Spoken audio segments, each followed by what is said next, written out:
Hello, and welcome to Getting Started in Unreal CPP Item and Character Creation, Part 1.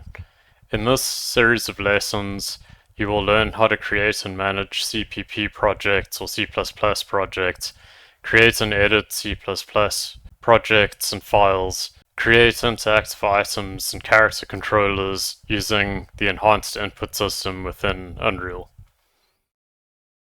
Of course, every good C++ lesson should probably start with a disclaimer about how there is a possibility that your project gets corrupted and you can't open it again. And, that might happen to some of us, could even happen to me. But the thing is, just in terms of avoiding that, I've broken the programming down into sort of manageable chunks so that if something happens, it's very easy to just create another quick startup project and just get going with the next section rather than kind of like falling behind or not being able to open your project again at a certain point. So with all of that being said, I just have the Unreal Engine open here. I'm going to go to Games, blank, C++, and I'm going to give this project the name My CPP, or you could call it whatever you'd like. We're then going to click on Create.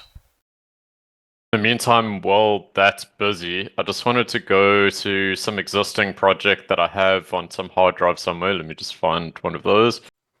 If you run into a bug or your project won't compile, then you can follow these steps. The main thing is we can select all of these files with the exception of content, which is where the art and U assets are stored, and the source folder, which is where the code itself will be stored, and of course the CPP.u project, which is the actual Unreal project that we'll be working on. And you can essentially delete all of these other folders. That solves 99% of the non-programming logic related bugs that you might experience when coding in Unreal. And once you've done that, you can right click on the U project. In my case, go to Show More Options and click on Generate Visual Studio Project Files to regenerate the solution file over here. And then you should be able to clean and rebuild the project from Rider or alternatively Visual Studio or the IDE that you like to use. It's also important to remember that you don't have to submit all of these projects if you're using version control like Beforce or GitHub, for example, or Diversion is another one that I used recently. So we only need to commit the content folder again, the source folder again, and your U project, as well as some additional files that you might have for your version control. So for example, the exclude files used to exclude certain files and folders. And by the way, in that file, you can also mark all of these other folders as excludable files because these are all locally cached binary folders. We don't want to commit them because they're designed to work on our machine and they'll likely cause issues when somebody tries to compile the project on their machine.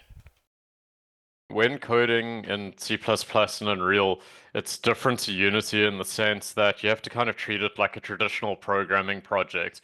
So it's much better to, let me just say trust and open here and write it.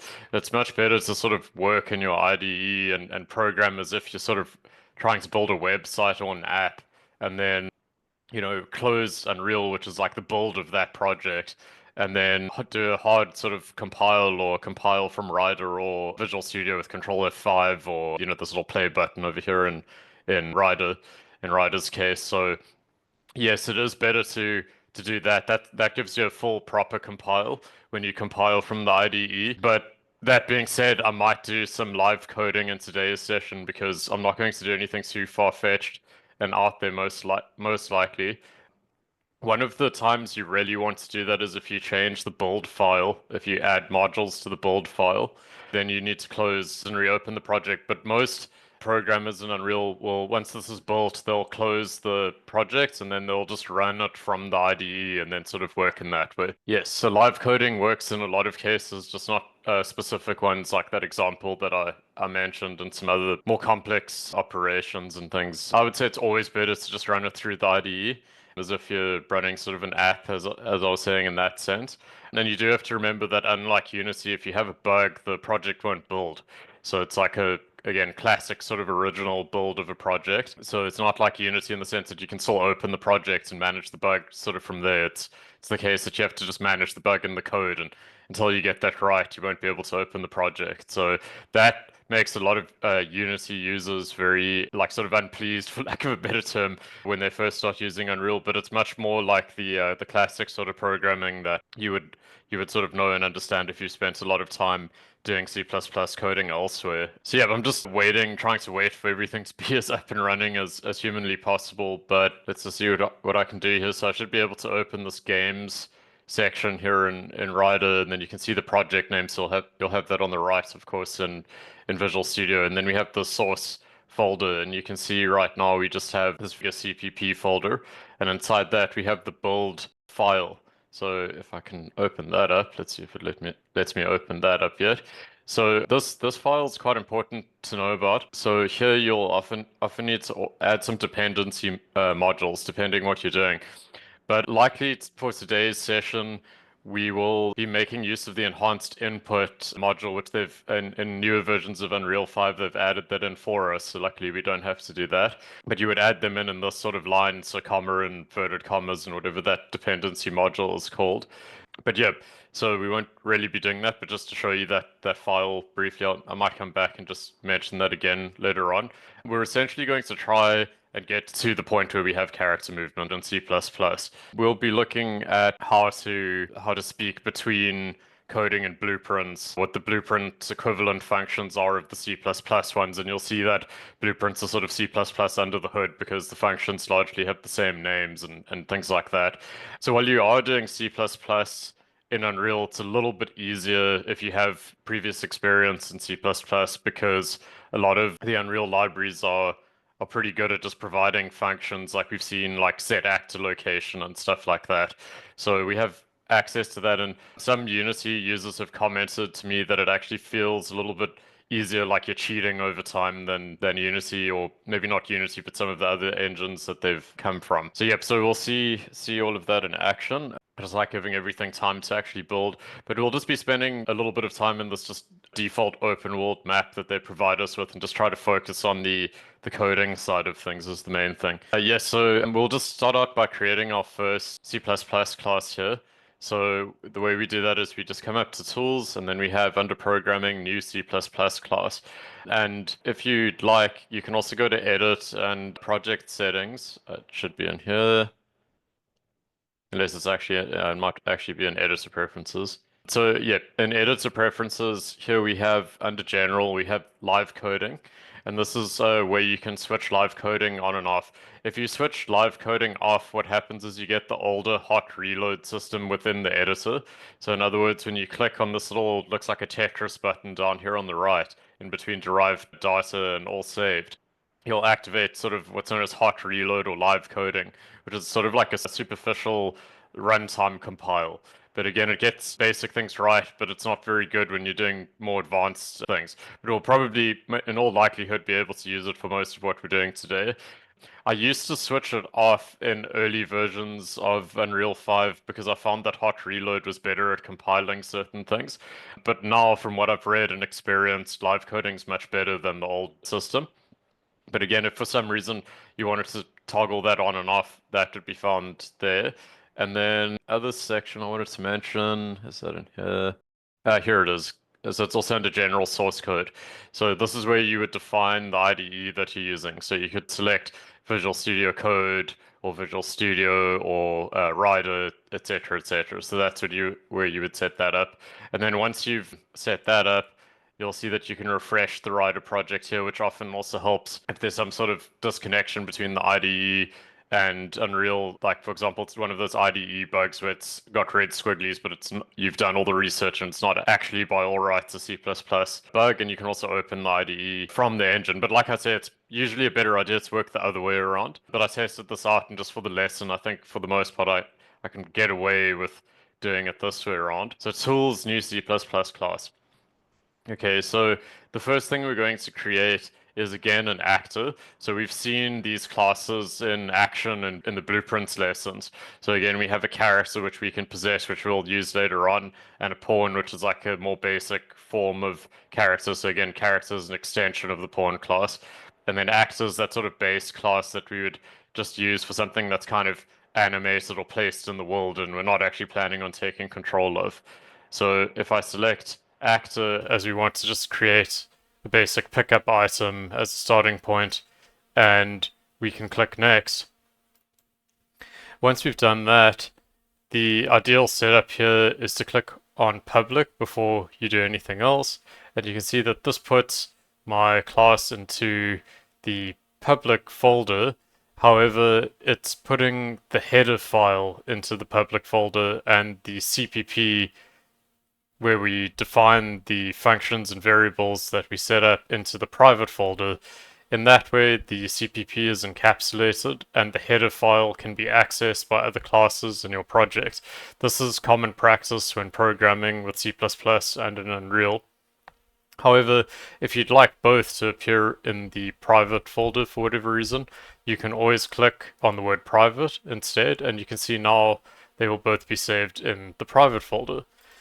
If I go back to public, another thing that I can do, of course, is edit the path manually. And the main thing that I want to do here is usually just create a subfolder to put my classes in or my C++ files in. So for example, this is going to be a pickup item, so we can put it in a folder called items.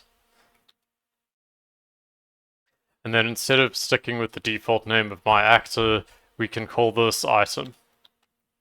And so we've got, again, an item header file saved in the public folder of the source directory, and we have our CPP corresponding file saved in the private folder, and both are called item.h for header and item.cpp for C++ respectively. Once we've done that, we can click on Create Class. The process here will take a while, but it's better not to click on anything and just let Unreal and the compiler do its thing. You will eventually see the live coding window, with live coding enabled, of course. And this window also allows you to track any bugs that you may encounter or errors. And what we're hoping to see is a green successful compile line. Eventually, your IDE will probably open. And if we go back to Unreal here, again, we just want to open up live coding, which as you can see is a separate instance of Unreal that we can open up here in the taskbar. And again, it's a good idea to just check that all of this is completed before proceeding. And then we're all hoping to see this big green tick that says live coding succeeded. We don't want to see a red X over there. So that should all hopefully go well. And then if we go back to this live coding window, we also have this nice green writing at the bottom that says successfully linked patch and patch creation for module was successful. If something goes wrong, you'll get a red error, and then above that, somewhere in here, you'll get some sort of error, like whatever it might be, that you can troubleshoot from there. But just to point that out. If for some reason you experience an error, you will see an error message here at the bottom of the live coding console window, and you will also see a red X instead of a green tick at the bottom right. From here, what you need to do is follow the process that I mentioned earlier on in the video, where you delete the temp folders and rebuild from the IDE. In this case, I have deleted the temp folders that I mentioned earlier on in the video, and I'm back in Rider, and I'm going to click on the green play button or run button. In Visual Studio, you would have the build option, which is the equivalent of this. Once the project has successfully compiled and opened, we can be sure that there are no current existing bugs, and we should have access to the class that we just created. So if I go back to Rider and open up the games folder, source folder, which again is where the code for this project will be stored, my CPP, you can see that we have the private and public folders that I mentioned earlier on. If I open up private, we have our items folder and we have the item CPP class, and we can double click that to open it up. And under public, we have the item folder for the header file. One useful shortcut here in Rider is if we have the CPP or header file open, respectively, we can press Alt and O to open up its sort of sister header file or CPP file, depending on which one you have open. So if we look at the header file first, just to break down the architecture here, we have a number of comments that explain what each section is. And of course we can get rid of those, but we'll just go through everything step by step. So firstly, we can open up the include section here to see what libraries or header files are included in this class by default.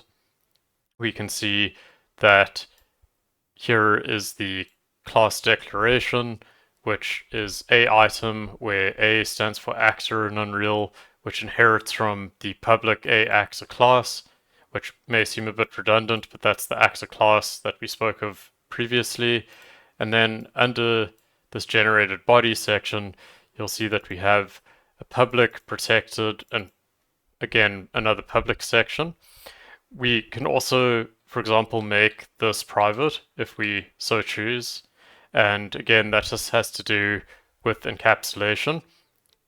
This is a legacy structure to help with readability, but we can indeed, for example, move the virtual void tick function into the first public section. We don't need multiple public sections. So in this case, you can see that the tick function is like update in Unity as an example. It's the function that's called on every frame in our game. So I'm just going to do a Control X to cut that, and we're going to paste that in the public section under a item, which is the constructor function, just to kind of show you that you can do that and have everything in one public section if you so choose to do that. I'm then going to remove that private section entirely because we're not using that right now. Under the protected section, we have our virtual void begin play, which is the equivalent of start in Unity, which is called at the beginning of the game. And once we've read these comments and understand everything, we can do a triple click on that comment line, for example, and hit backspace just to delete those because we don't need them, and they cause clutter over time. Now this looks a lot cleaner. Let's head over to the item.cpp. Again, we have a number of comments that we don't need, but they're useful as a starting point to show what everything is. Again, we have this one at the top of both, which says you can fill out your copyright notice in the description page of project settings, so you're welcome to investigate that and do that if you so choose. Under this include over here, which is including our header file that we just visited, we have our constructor, which is declared in that first public section in the header file. And as it says here, that sets the default values. So ahead of begin play, whatever we want this actor to do will be in this section. This is like the constructor or construction script inside a blueprint class. And you can see in that we have another comment that says set this actor to call tick every frame. And that's currently set to true. And it says you can turn this off or set it to false to improve performance if you don't need it. Then under that we have our begin play function, which again is called when the game starts or when the character is spawned. And then we have our tick function, which is the update function, which is called on every frame. Once we understand all of that, again, we can delete these comments. So we can just highlight them or do a triple click just to get rid of those lines, clean things up. And to make sure that there's no bugs and everything works, we can click on the stop button or stop the build and rebuild, or alternatively, we can head back into Unreal and we can click on the live coding button. Again, the hope and the dream is to see a successful compile here. Once either of those is successful, we can close this live coding window and we can test to see if we can create a blueprint class based on our CPP. In that way, we can dynamically add code that creates interactivity between our item class, blueprint class, and our CPP code. So to do that, I'm going to head over to the content folder and I'm going to right click and create a few folders. So right click, new folder. The first one will be called maps. This is a common naming convention for maps or levels in Unreal. I'm then going to repeat that process, right click, new folder, and this one will be simply called BPs. Using an acronym for blueprints is again fairly common practice in Unreal, and I'm going to hit enter. I'm then going to open up the blueprints folder, right click yet again, and this time select blueprint class. And here we could select actor, pawn, character, etc. again, but in this case I want to go to all classes and I want to search for the class that I created in code. So if you remember, that was called item, and you can see here it is. This is also why it's useful to give your classes unique recognizable names so that they're easy to find in dialog windows like this inside the Unreal Engine. I'm going to select that, and then I'm going to name this BP underscore item. Again, this is a standardized naming convention for blueprints, and an item blueprint derived from the item CPP class, and then I'm going to double click and open that up. Now in here everything will look like a standard actor blueprint, and we can add any components that we want, for example a static mesh if we so choose, and we could go to this drop down over here just as a quick example and load in one of these default objects like an arcade actor sphere or any other type of shape that you'd like, just to prove that we can append and add things in this blueprint, which is inheriting from code. We can then choose to drive this object using blueprint logic or code logic over here, or a combination of both, which is common practice. One final note is we can go to class settings up here and you'll see that the parent class for this is the item class, again our CPP class. We can also create any other actor or have an existing actor or blueprint inherit from our class by selecting item from this dropdown. Great, so now we're all set up to start adding interactivity into our blueprint using code. We'll do that in the next video.